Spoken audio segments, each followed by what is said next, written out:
দেখি ভুবন হরি লগে চলে দেবগণ দেখি ভুবন হরে কতু জনে প্রবেশিলা ভগবি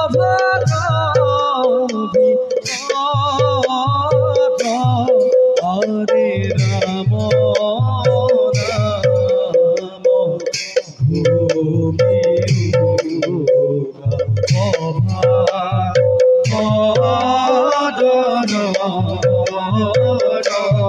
হরে রাম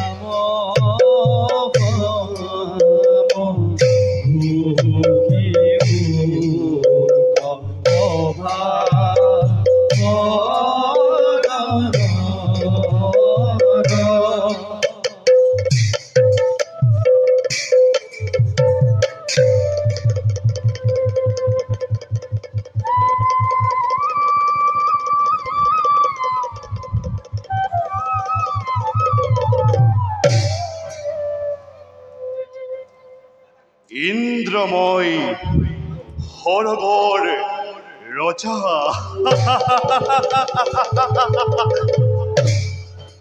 প্রকৃতি হরিবরূপ সন্মিলিত করি বিধাতার এই অপূর্ব সৃষ্টি অমরাবতীপুর মুরে সাম্রাজ্য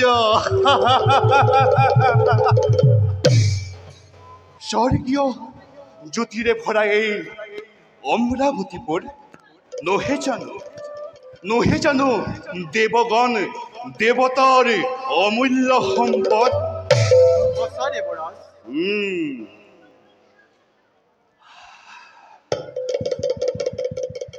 কিন্তু দেবগণ দেৱৰ্ষি নাৰদে আহি দীঘল সংবাদ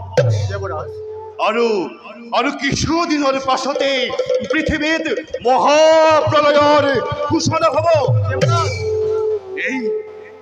এই মহাপ্ৰলয়ত পৃথিৱীৰ জীৱ জন্তু তৰুতৃণ মনুষ্যকে আদি কৰি একোৱেই জীয়াই নাথাকিব। সমগ্ৰ পৃথিৱী ডুব যাব জলৰ মধ্যত। আৰু তেতিয়া যক্ষ ৰক্ষ দানৱবিলাকে মূৰি দাঙি উঠিব। সিহঁত দানৱবোৰে আমাৰ স্বৰ্গ ৰাজ্য আক্ৰমণ কৰিব পাৰে।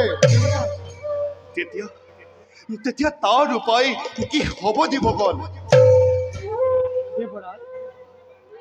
তেতিয়াহ'লে দেৱতাসকলে মনুষ্যৰ পূজা পাতল খোৱাৰ পৰা বঞ্চিত হ'ব। দেৱতাবিলাকক পূজা পাতল কোনে দিব? ইয়াৰ কি ব্যৱস্থা হ'ব? মনুষ্যৰ পৰা পূজা পাতল নোপোৱাটো আমাৰ দুৰ্ভাগ্যৰ কথা। পৃথিৱীত যদি পূজা পাতল যাগ যজ্ঞ আদি নচলে তেন্তে সমগ্ৰ পৃথিৱী অধৰ্মই চানি ধৰিব।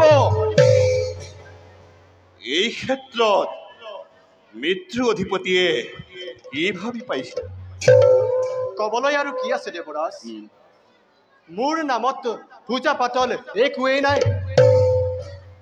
মোৰ কাম যমনগৰত পাপীক শাস্তি প্ৰদান কৰা।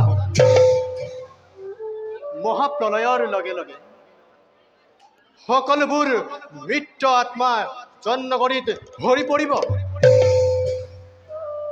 ধাৰ্মিক অধাৰ্মিক বাছি উলিয়াই শাস্তি প্ৰদান কৰাই মোৰ কাম। এতিয়া দেখিছোঁ সেইবিলাক ৰাখিবৰ বাবে মই আৰু এখন যমনগৰ নিৰ্মাণ কৰিব লাগিব। আপোনাৰতো তাতেই শান্তি আছে, কাৰণ দৈত্য দানৱগণ আপোনাৰ ওচৰতে নাপায়গৈ। ইয়াৰ পৰিণাম কেৱল আমিহে ভোগ কৰিব লগা হয়।